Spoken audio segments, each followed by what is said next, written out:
It's the most wonderful time of the year. Oh, God. You have anything in your drink right now? Baby, it's cold outside. Don't you dare sing that rape anthem. Welcome back to the Brohio Podcast Show. I'm the ever-delicious Nickolicious. I'm the dog of Rob. Rob Diggity Dangle Dog, thanks for tuning in. Thanks for looking us up on the YouTubes. Everywhere. We appreciate you guys being here. We're excited to have a scary episode today. Spoopy. I don't know how scary it is because Rob did all the research. I put my feet up this week and I said, fly, little fella. Fly alone. Take the reins, doggy. Yeah, this is the South Shields Poltergeist. No relation to the Enfield Poltergeist. No. Someday we will cover because that's Bill Wilkins' origins. Yeah, I know it is. That's OG Wilkins right there. And we're not going to call that episode the Enfield Poltergeist. We're going to call that Bill Wilkins. The story of Bill Wilkins. Period. Origin story. Right. We're gonna get an interview with his chair. We are. And speaking of his chair, if you are from the Dayton, Ohio area, you're probably wondering about the Best of Dayton podcast. Well, it's the Best of Dayton, Dayton.com podcast. They had a... Oh, yeah. There's a thing you can vote for. It's the best podcast and... Well, there's a bunch of best of for Dayton you can vote for. There's one category, best podcast in Dayton. Okay. We didn't even make the fucking list. And I don't want to toot our own horn. There's some good talent on there, and there's some ones on there that really fucking suck and were a lot better than them. There was one I've heard of. Yes. On the list. But I would like to say... And I hope he sweeps it. Yes. Our good friend Terry Izzy Rock, he hosts the Gym City podcast. They do all things Dayton. Terry had us on his show. So if you guys want to, go to Dayton.com, look up the best podcast, and vote for the Gym City podcast in favor of our good buddy, Terry Izzy Rock. We're coming for you next year, though. He's going to be doing a MK Ultra episode with us. Yeah. Whenever we finally get to it. Yeah, we'll eventually get there. We will someday. Sometime. But like Rob said, we're fucking coming for you next year. We're coming for you. We're coming in you. We're coming above you. We're coming below you. We're taking that crown, boy. Coming on your mom. Oh. No. That would she's a saint. That would be really hateful. How dare you? We would like to say thank you to our new Patreon subscribers. Holy moly. Gonna pause because there's something I need to change here. Okay. And we're back. I changed it. I'm throwing it to you, Rob Dog. All right, thank you very much. First on our list of Patreons, we have Brian Cunnilingus. Cuneen. Are you familiar with the act of cunnilingus? Very. That is where you massage a woman's clitoris with your mouth. Yeah. Use as much teeth as possible. They really like that. Just nibble a little bit. Now, this one's a two-parter. Okay. The Patreon pledge comes via Josh Scott, but he said, hey, this isn't for me, fam. This is for Desiree Thompson. She's a huge fan. I think you guys fucking suck. I'm just doing this because I feel like it's the right thing to do. So, Desiree, thanks for listening to the show. Thank you for your support. And Josh, thank you for giving Brohio as the gift that just keeps on giving. Just the like real MVP. Just like herpes. Exactly. Keeps on giving for the rest of your life. Next, we have... guessing that's Anthony Burt. Either that or he spelled his name wrong. Or he spelled his name wrong. Right. Next, we have Caitlin Donovan. Caitlin, thank you so much. We appreciate you. When we took your mother out to Red Lobster, she loved it.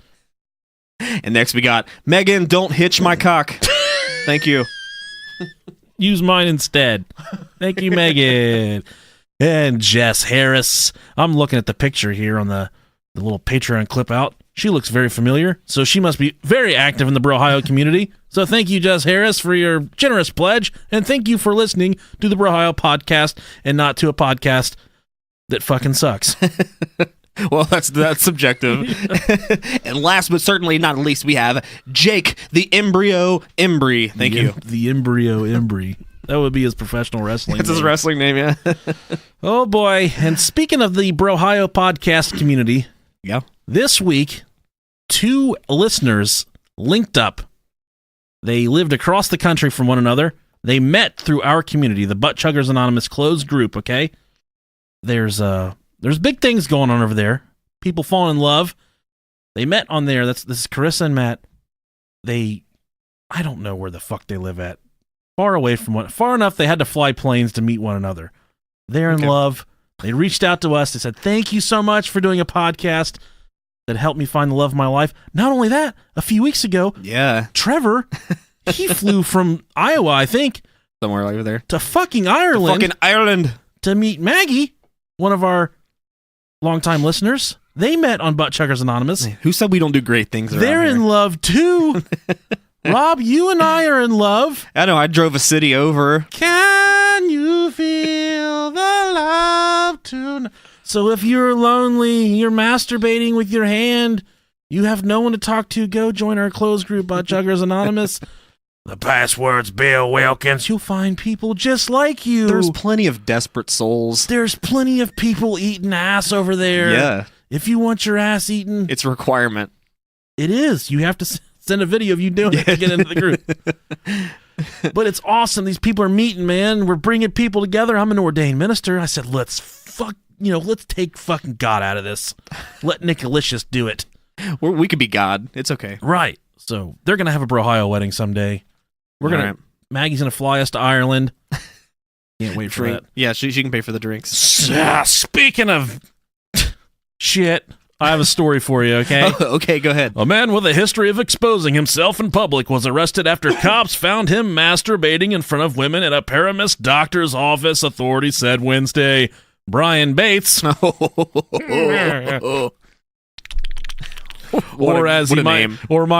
he might be referred to if he were on Downtown Abbey, have no fucking clue what that is. Downton Abbey. Masturbates was charged with criminal open lewdness for the Friday incident at a Ridgewood Avenue office, according to Borough Police Chief Kenneth Ehrenberg. Officers went to the medical office for a report of a man exposing himself to patients. Upon arrival, officers found Bates in the bathroom with the door open while masturbating and simultaneously attempting to penetrate his anus with the handle of a toilet bowl scrubber. Oh, man, that's dirty. It is dirty. People use that to dislodge their fucking turds. It's very dirty. It's like the poop knife. When your man walk up in the bedroom, he got them dirty ass fingernails, and you like, I'm about to finger that. And you like, no, you ain't. Unless you brought some fucking penicillin with you, you ain't touching this shit. That's the dirtiest asshole in town. That is one way to get sick. Right. I would expect much more from a place off of Ridgewood Avenue. That just sounds like it's in a shithole. No pun intended. This act was witnessed by several adult females who were in the office. Why were several adult females in the men's bathroom for the first place, okay? That guy's fucking his ass with the shit scrubber. They were probably Brohio listeners like, go in there and look. Go look at him now. He's got the plunger up his ass. He's got the rubber end going in first. He's almost got the handle all the way in. Bates was taken to New Bridge Medical Center I would fucking hope so, for evaluation after being booked at police headquarters, authorities said. The Spring Valley, New York resident has a string of arrests for similar acts dating back to at least 1997 in the borough, the police said. At least he's consistent. Yeah, he did it to little kids in 98 at the bookstore. He exposed himself to a 4-year-old girl at another store in 1997. Damn. Off with his head. Right, yeah. Or if it were up to me, I would wait. I would just sneak around and I would wait for him to start trying to stick one of them plungers in his ass, and then I would just push him down on his back. Just punt it. Just push him down on his fucking butt. Good fucking riddance. So this week we had one of our...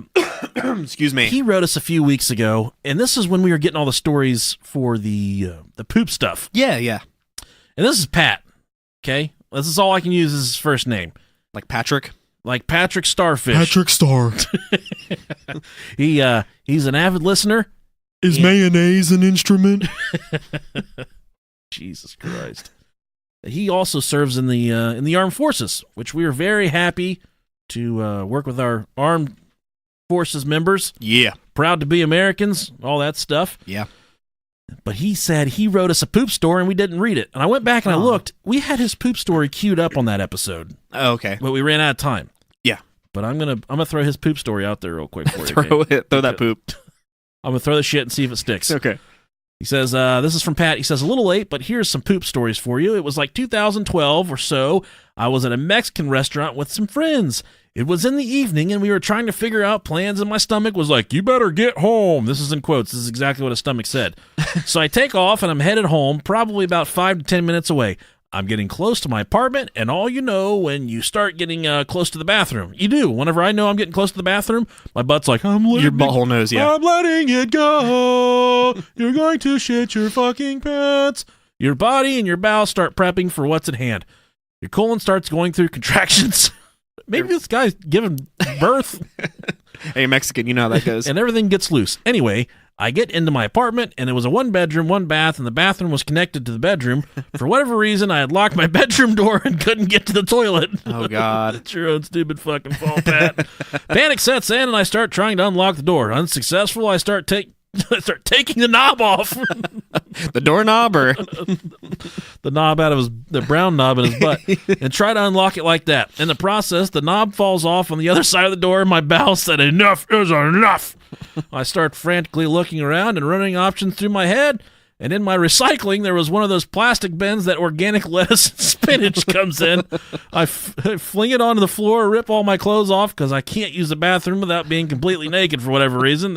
been there before. That's a Nicolicious thing. And if you ever try to get a Coke icing, it's not mixed, and the liquid just shoots into the cup. Yeah, you get the picture. Ashamed and out of paper towels now. Oh, my feeling God. like in the moment, I let everyone in my life down. Fucking mom's watching. Forgot to leave out the part where I actually did live with my mom in the 1 bedroom. I close up the lettuce package, throw it in 2 trash bags. Oh, God, that's a double bagger. And toss it into the dumpster at my apartments. I know it's long, and my apologies. Love, Pat. Oh, that's great. Good job, Pat. We're here for you, buddy. Son of a bitch, man.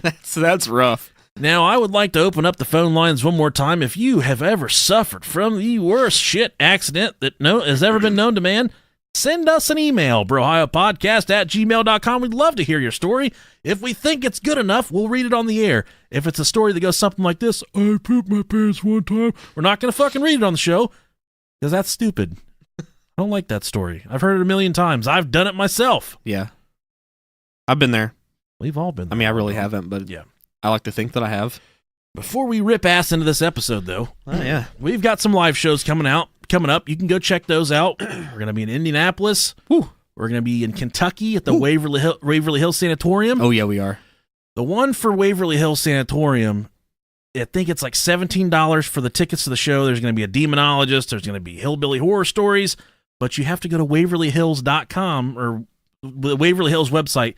There's a separate ticket for $25 that the sanatorium charges for the tour. So if you want to come see us for the live show and then go through the sanatorium with us, you can do that. A ghost hunt. We're going to have cameras.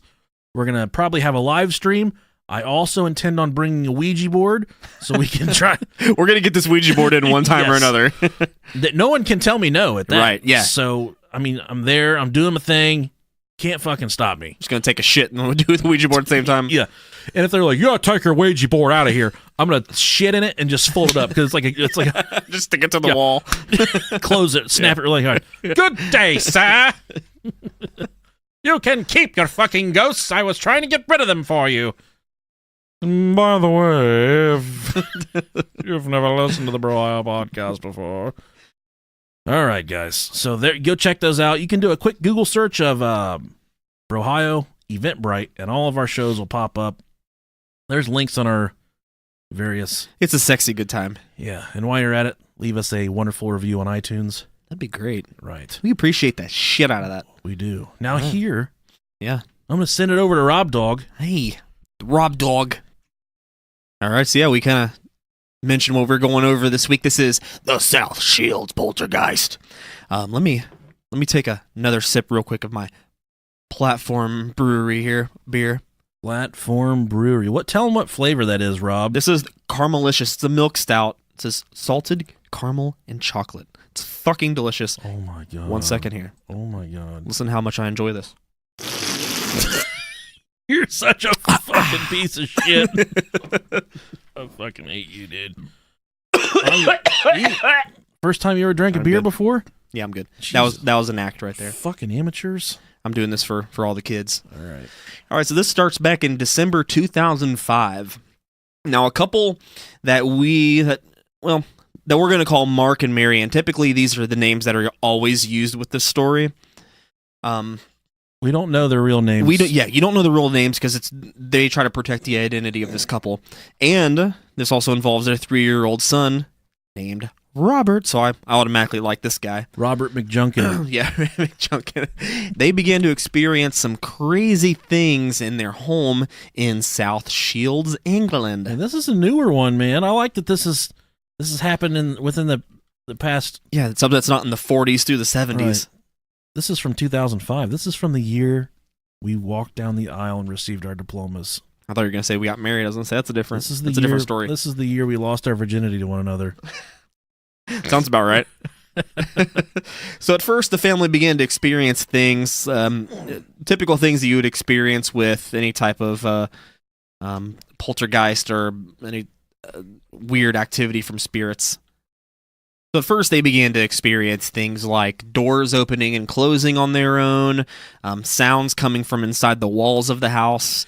Did you ever hear that joke when we were in school where it was like it was a story or something, but there was always this monster and he would wander around the house and he would sing this song. He would go, Just a walk in the walls, just a picking my balls. Can you dig it? Can you dig it? No. You never heard that one? No. Well, I was homeschooled, so my dad's fucked up. No, I wish I would have. That's great. We'll have to look it up later. It's real life. So eventually activity starts to increase a little bit. So after these incidents, they would notice that furniture and other objects would move on their own. They had chairs that would stack themselves in weird angles on top of each other. That's a good ghost. He cleans up after himself. Yeah, they would stack on top of each other, but they would also be on top of a bedroom table. Heavy drawers that typically would be really hard for somebody to move from like a chest would be moved to other rooms that they said they didn't do. He's just up there working out. Fucking curling. What are you doing, Mr. Ghost? Working out because I'm about to kick your asses. What if ghosts? What if that was a thing? Ghosts would just show up and fight you. Like there was a certain kind of ghosts. There's poltergeists, and there's there's regular ghosts, but then there's ghosts that just show up and fight you. It's like the 20s black and white movies. It's like put them up. Well, show me your dukes. That'd be great. I'd sign up for that. Yeah, I'd spin kick one of the motherfuckers right in the fucking ghost dick. There were times that they could hear furniture that was in their son's room moving and sliding around the floor when no one else was in the house with them. They also would hear loud bangs, temperature drops in other rooms, and would hear knocking that would gradually get louder and louder. So it would just start off real light, then afterwards just be like, like, oh fuck, Bang, motherfucker. Wake your ass up. So, gunshots. For me, I'm reading about this as you tell the story. Yep. Essentially, a poltergeist is more of a trickster. It's a prankster. Yeah. He likes to wreck shit, and it progressively gets more violent and more intentional as far as trying to hurt you or hurt the people around you. What it doesn't normally do is usually the temperature changes and stuff like that is related to a demonic entity. Right. For me, and what I know about this subject, which is not very much. So this seems like it could possibly not be a poltergeist, right? Because obviously poltergeists, there's a lot of different stories, like the Enfield poltergeist, for instance. I don't recall temperature changings with that one, but there was the voice changing with the little girl and stuff like that. There was the objects moving and things like that. That's pretty typical. Yes, and 9 times out of 10. In this, when it comes to a poltergeist infestation, it's normally surrounding a young girl, and that's something we don't have in this story. Is a young girl. Yeah, usually them poltergeists are always horny. If there's grass on the field, play it. So, just kind of as we talked about, a lot of this activity was, par for the course for poltergeist. So, but this is the beginning of the shit. So. And that's how most poltergeists go. They start off with little nuances. Light. They do the fucking dishes for you. Yeah. They knock the trash can over, and then by the end of it, you're strapped to the edge of the bed with a huge, prickly wiener getting shoved inside of you. So from here, the shit literally comes flying at them. Like no joke. So their son Robert's toys would turn against the family, terrorizing them in their own home. So one night, as the couple was laying there all snoozies, that's Marianne. Do you snore, Rob? I do. Okay. Yeah. You ever had a human CPAP machine before? No. That's where you're sleeping and then another man puts his penis in your mouth. Oh, then yeah. Okay. Okay. So Marianne woke up because something bounced off her dome piece.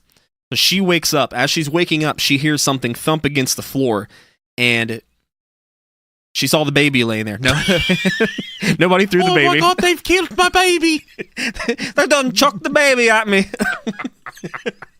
Hated that fucking baby, anyways. No, that was fucking weird. We got Poltergeist here. Anywho, Mick Foley just knocked over Doug Funny. Typical Foley. So one of Robert's toys, it was a toy dog, I believe, was laying on the floor. My research, when I was going through it, it was actually a real dog, and it hit her dick first. Oh, that was wet. Yeah. It's your turn to eat the peanut butter, you assholes. So Mark was asleep, her husband, and Robert, their son, was not in the room. So there was no explainable reason as to why this toy would have hit her, or as to why the toy was even in the room to begin with. So Marianne woke up Mark, and they could not figure out what was going on, or like I said, or how the toy got there. So moments later, though, a dog-shaped dildo hit him. the big double ender smacked both of them. What do you got your floppy out again for? Another stuffed toy hit Marianne, but this time they could tell that it looked like it was thrown by something, but they couldn't see what it was. And this time it was thrown with greater force and with more intensity, so something was getting real pissed off. Fuck these toys! Yeah, gave the old Sal Shields heater. So the couple had no idea what was going on, but they were sitting there in a dark room, and they started to get bombarded by other flying toys, and all from all directions, and some that they even say stopped mid-air and then continue to go. Oh, it was like man. heat-sinking missiles. I'm not an expert in this stuff, but you're definitely dealing with something otherworldly right here for sure. It's definitely pissed off. They do the smart thing, and what I think what I would do in that situation is they use their covers to shield them from getting hit by the toys. I usually just use the covers to wipe up jizz. Or to like wipe your ass after night farts. I keep finding these brown marks. No. Sorry, baby. Yeah. I don't know what happened. No, Must have been the baby. Not to get too far off the subject here about the brown marks. Yeah. I don't deal with brown marks. And when I was growing up, my mom used to bitch about my brothers and my dad. Yeah, my boys are disgusting. Really? Is it that bad? It's really bad, yeah. If you have sons and you do the laundry in your house and it's as bad as we think it is, write us. Sometimes it's not even laundry related. Sometimes they'll get poop on their fingers and they'll just wipe it on the counter. Oh no, dude. And it's like, they got a fucking new house. Don't do that. I would execute them. There'll be little nuggets dropped on the floor that they'll like step in, and it's like, you fuckers are nasty. How does that even happen? I don't know. But I beat the shit out of them. No, I'm just joking.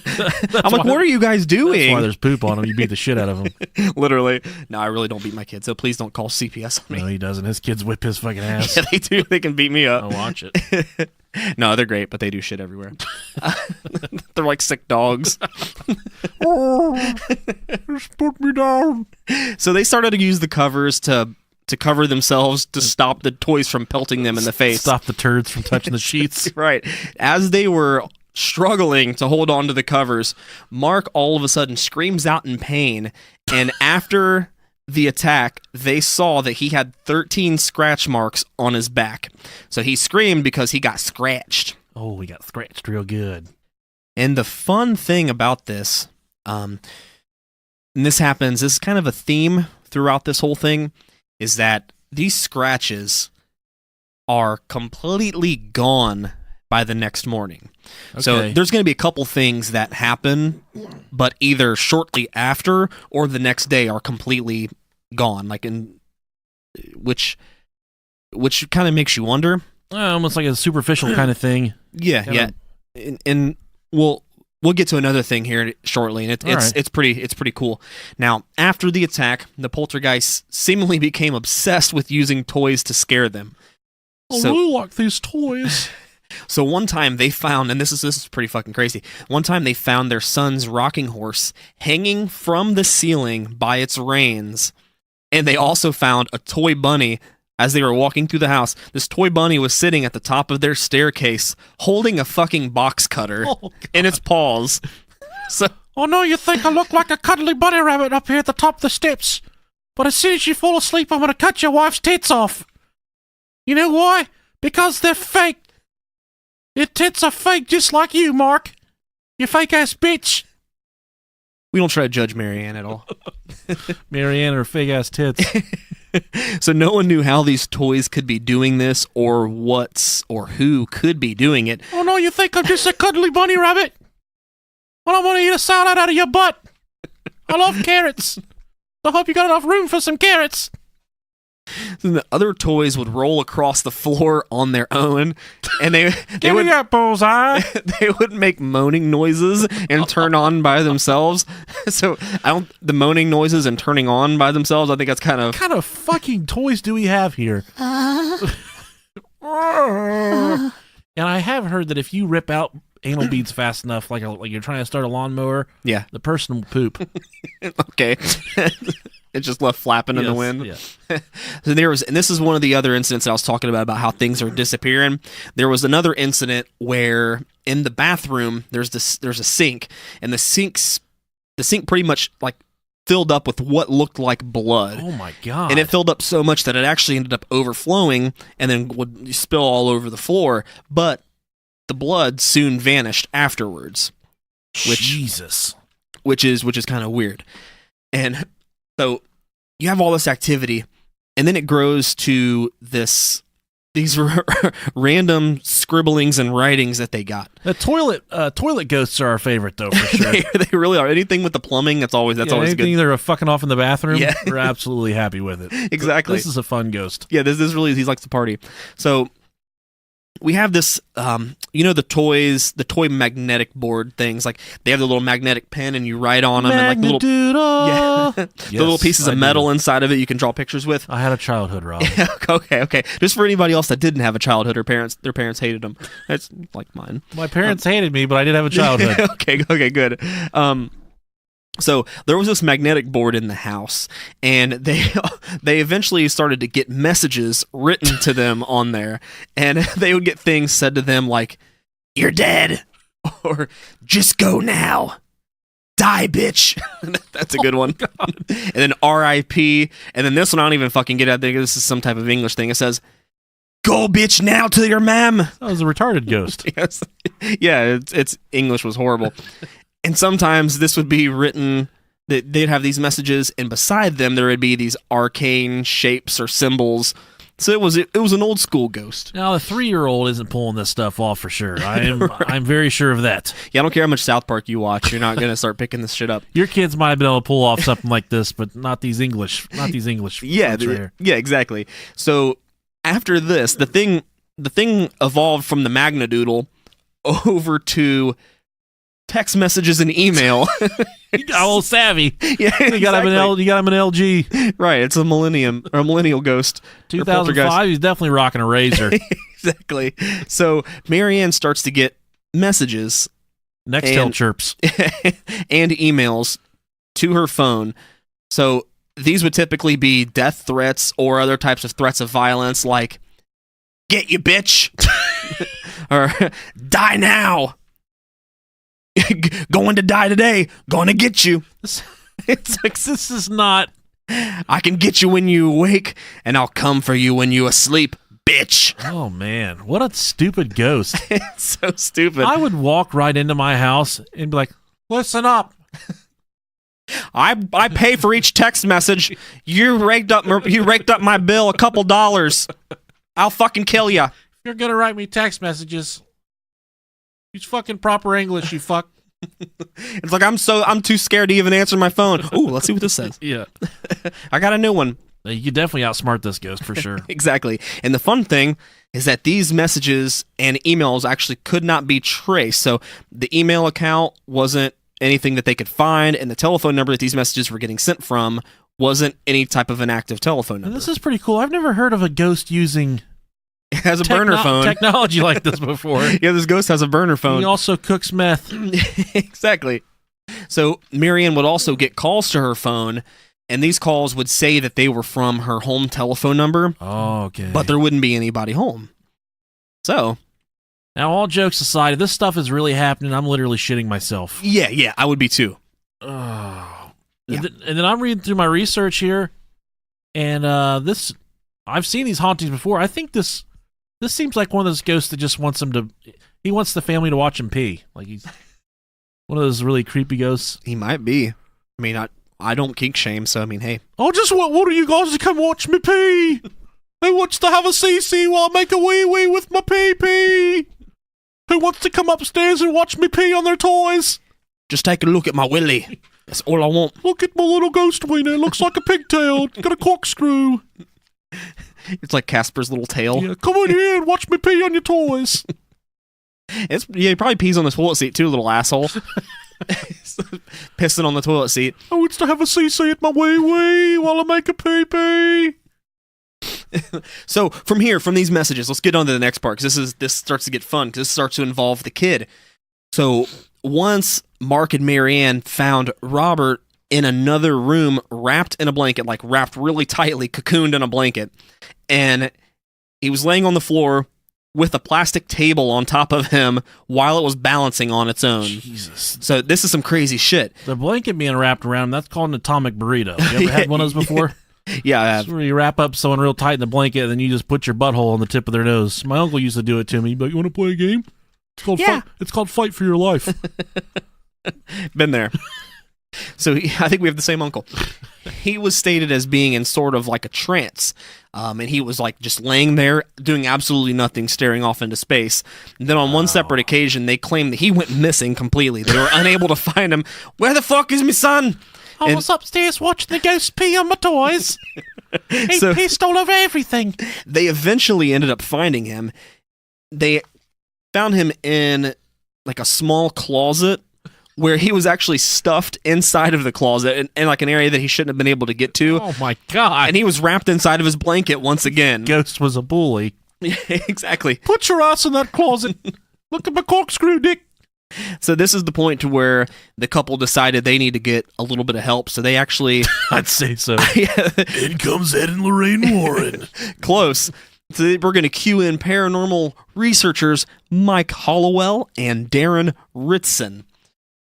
So when they first arrive, they are told of the activity that the couple had been experiencing, but they actually didn't believe them because actual poltergeist activity is really rare. But they decided to go ahead and set the house up with, your motion-activated cameras and sensors and anything that they could to possibly track what was going on there. And this says, for these guys, maybe they were just going through the rigors here. For poltergeist normally don't manifest in a physical, in the physical sense.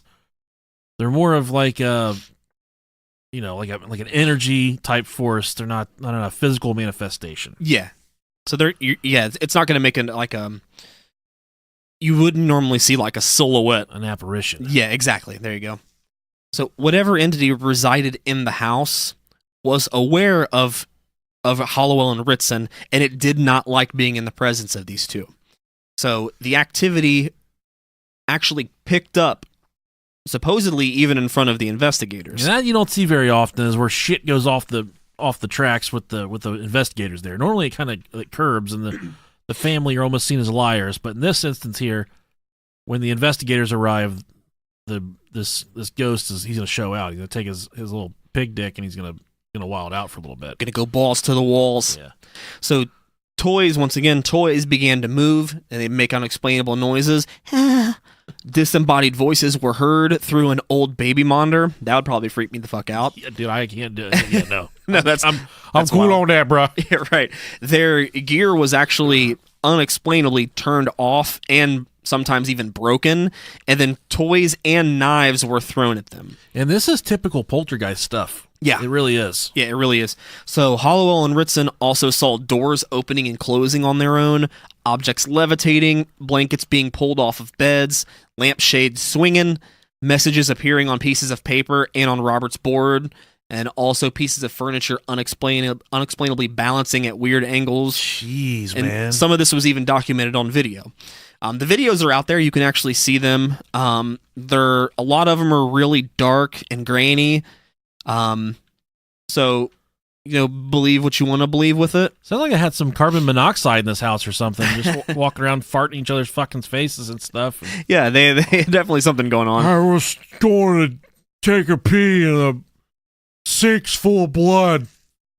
And then I poop blood. I think I'm sick. And then I pissed on the toilet seat. I think this house is haunted. There's a ghost peeing on the kids' toys. I'm going to bed. All these toys smell like piss.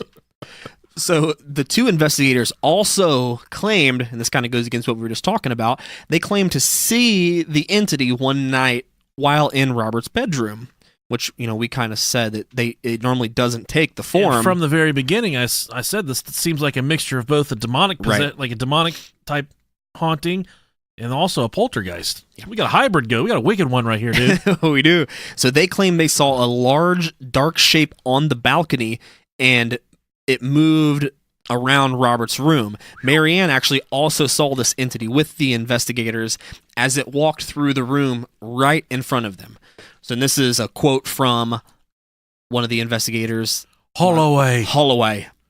So the entity walked slowly from the bathroom across the landing into the bedroom. As it passed the door to Robert's room, it paused and stared icily at me. That's a good word, icily.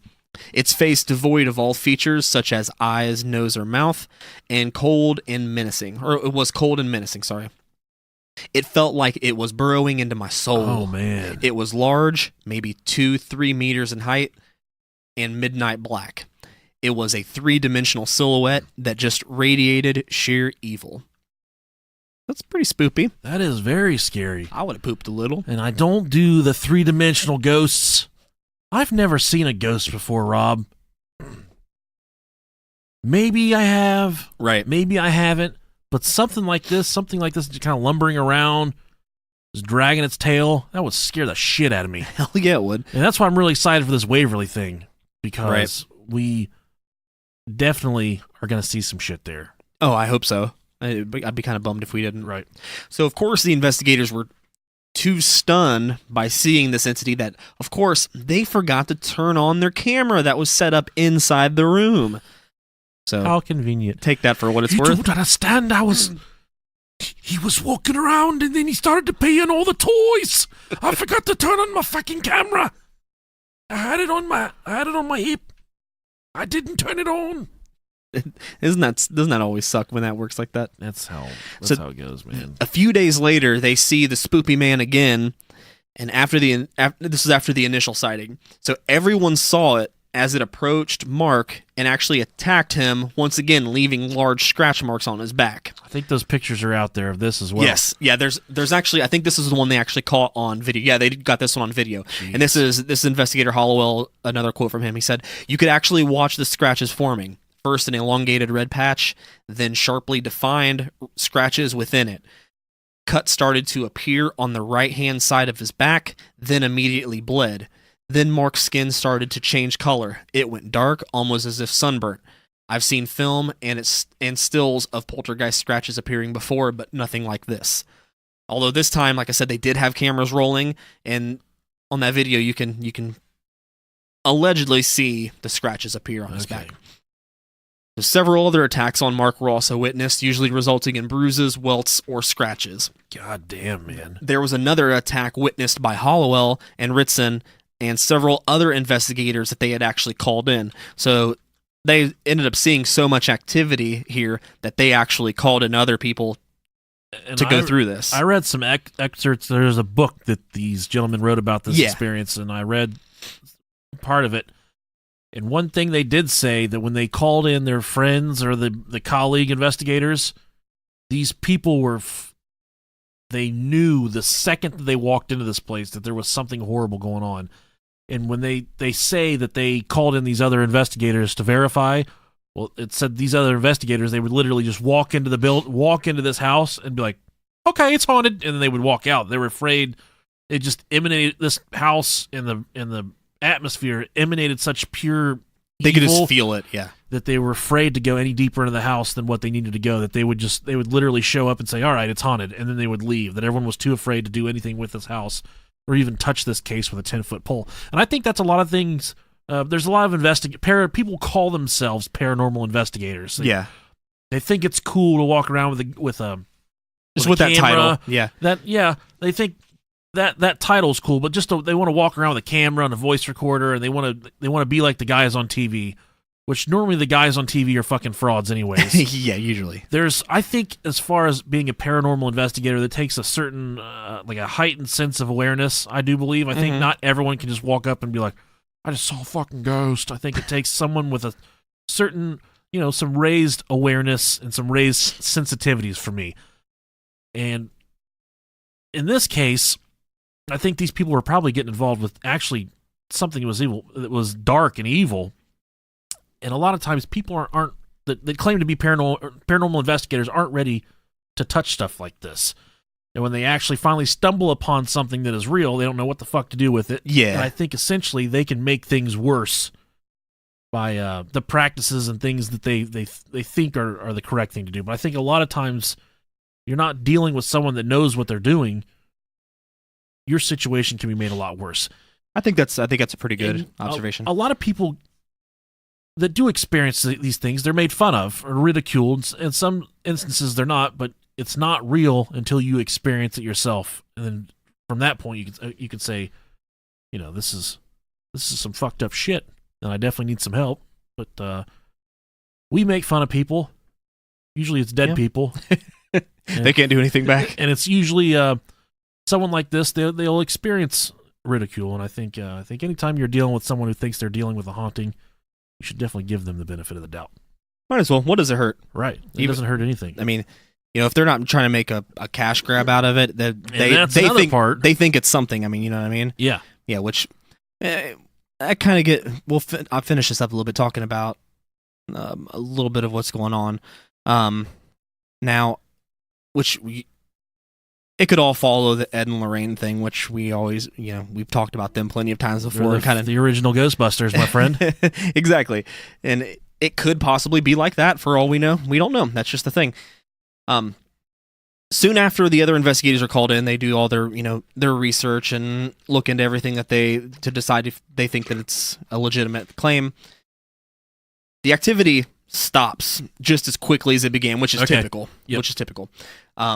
There's plenty of people who were actually eyewitness claims that this activity did happen. So we have tons of witnesses. You have the investigators, Hollowell and Ritson. They, like you said, they wrote a book. This book, if you want to read it, it's called The South Shields Poltergeist, One Family's Fight Against an Invisible Intruder.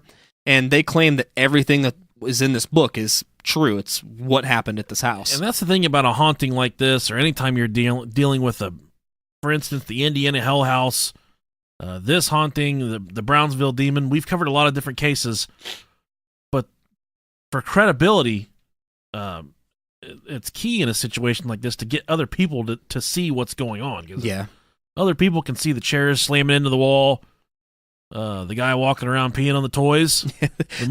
This is one of the few situations where there's video evidence of some of the things happening. Right. So that's one of those. Now, Marianne, Marianne, quote, she has also said about this incident, this is one of her quotes, she says, "We were absolutely terrified." That's Irish accent. I can't do an English accent. I'm sorry. "I don't think I'll ever be the same again. If I hear a noise that I cannot explain or something goes missing, then it always makes us wonder whether it has come back again. But right now, we are just glad it seems to have left us alone." And I can't remember his name right now, but when we did interview the author of the Demon of Brownsville Road, the guy that lived in the house. Yeah. He said there were steps they took to make this thing go away, make this thing stop. They fought that demon for years and years, and they got it at bay. But one thing he did say is these things never, ever go away. They just lay down for a little bit. They just lay dormant. They never go away. So for the sake of this family, I hope that whatever it wasn't what they thought it was, or I hope that it does stay away, honestly. But right. for people dealing with something like this, I think they'll even tell you that it never fully goes away. Whether it's in the back of your mind or it's happening right in front of you, this shit never stops. Yeah, I would think so. Even if, just like the quote said there, even if you hear, like, you move and you hear the slightest noise in your house, you're automatically going to think It's PTSD shit, a piss-smelling toy is going to come flying at your face. Yeah. So I was picking up his blocks and it smelled like cat urine. Did we get a kitty cat? So the investigators, of course, they have denied that this was some kind of hoax made by them and the family. Although they did say they were suspicious of Mark at first, because he, unlike Marianne, he didn't actually seem to be too bothered with any of the incidents that were happening inside the house, even though, she was terrified. So they potentially thought that maybe it was him and just fucking with her. To or circle to back scare to her. the original incident, the toys were flying at both of them while he was sound asleep. Right. So that just, for me, that solidifies the fact that if that really happened, that weeds out Mark as a suspect, honestly. I would think so. Sure. Unless he's he can make himself, I've got some really cool fucking toys back there. he can clone himself. It was a paper mache Mark laying in the bed. It's some Alcatraz.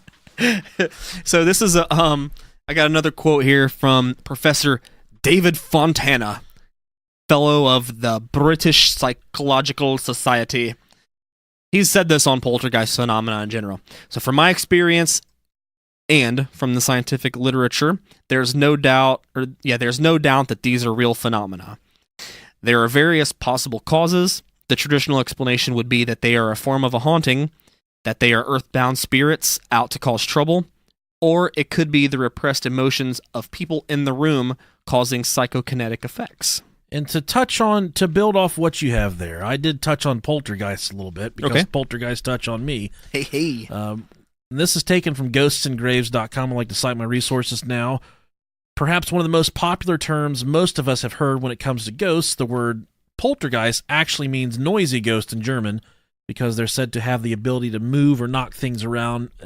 They make noises, obviously, like we talked about. While many of us have heard the term before, a poltergeist is actually one of the rarest forms of hauntings and to many the most terrifying.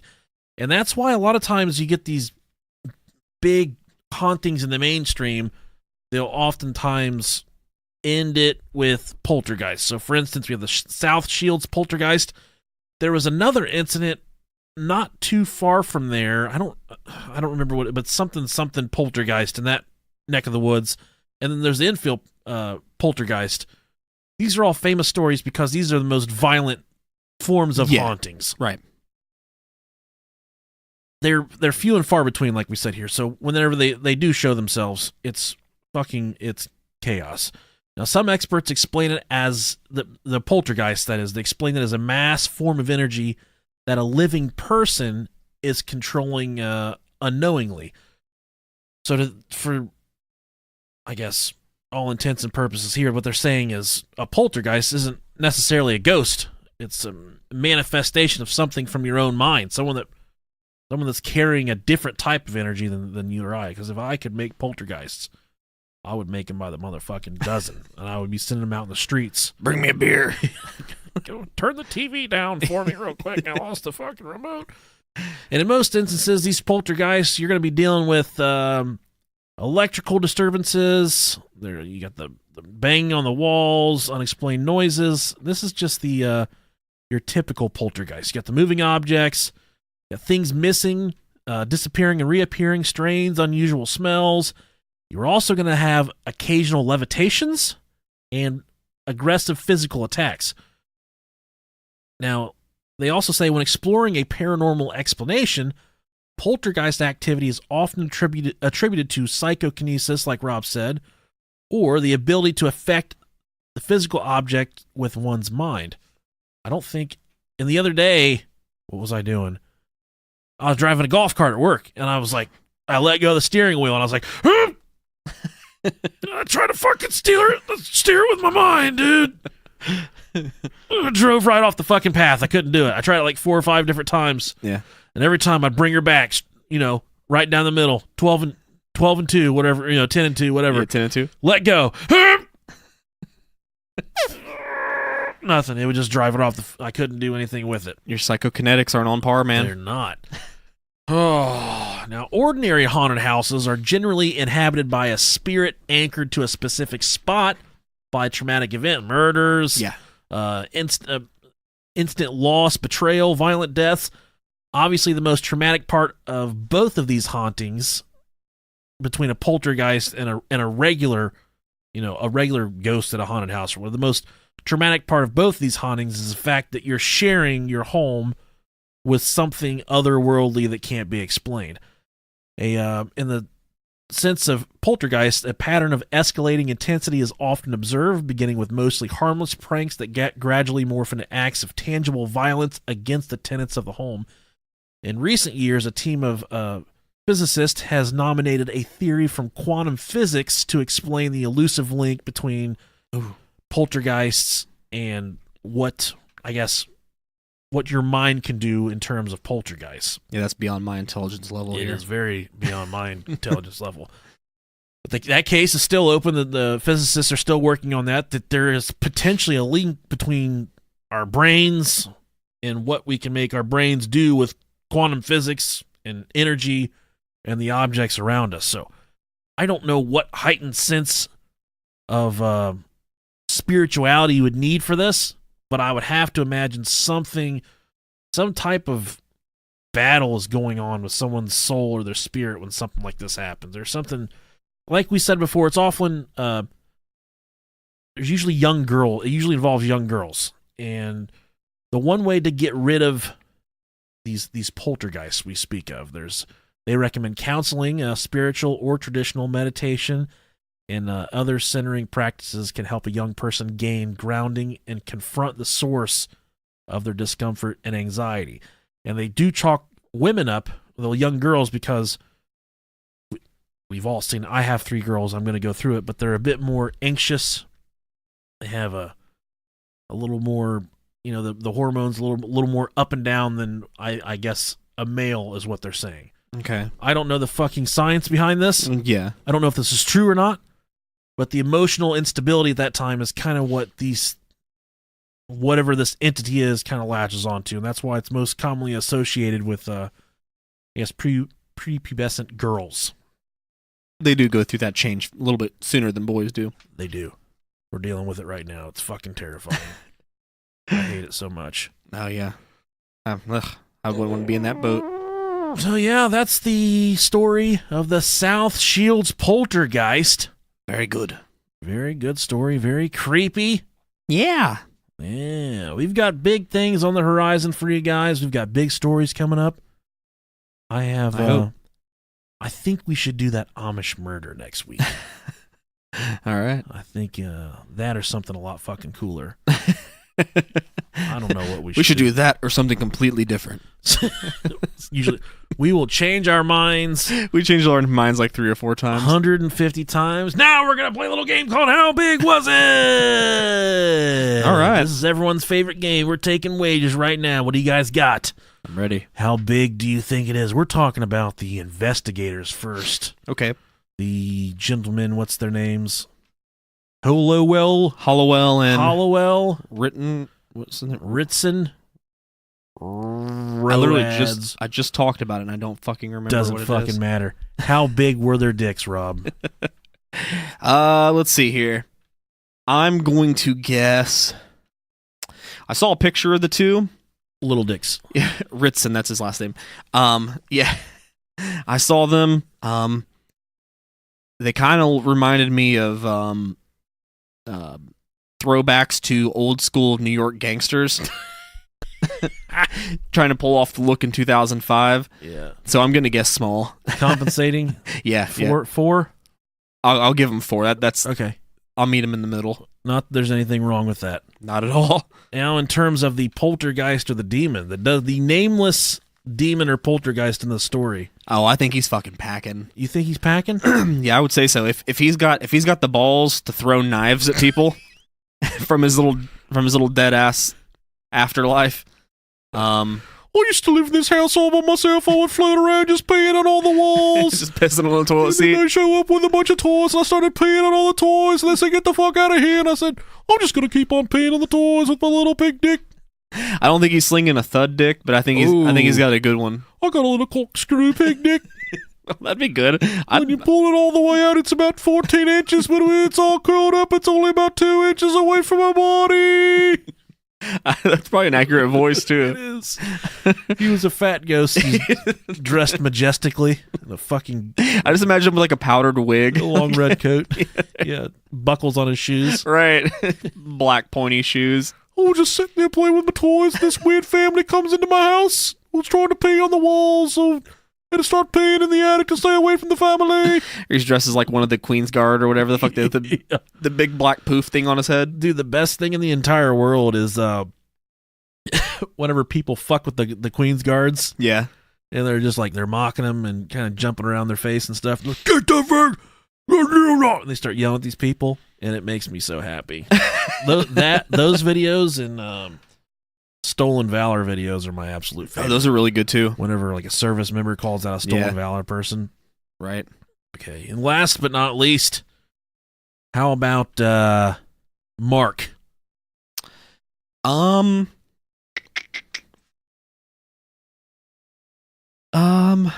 gonna go middle of the road. Middle of the road, huh? Yeah. I'll give him 5. 5.5. Yeah. Only because he went so long without asking for help. So I think he was kind of okay with it for a while. He was like, I'm confident in my dick size. I don't need anybody else.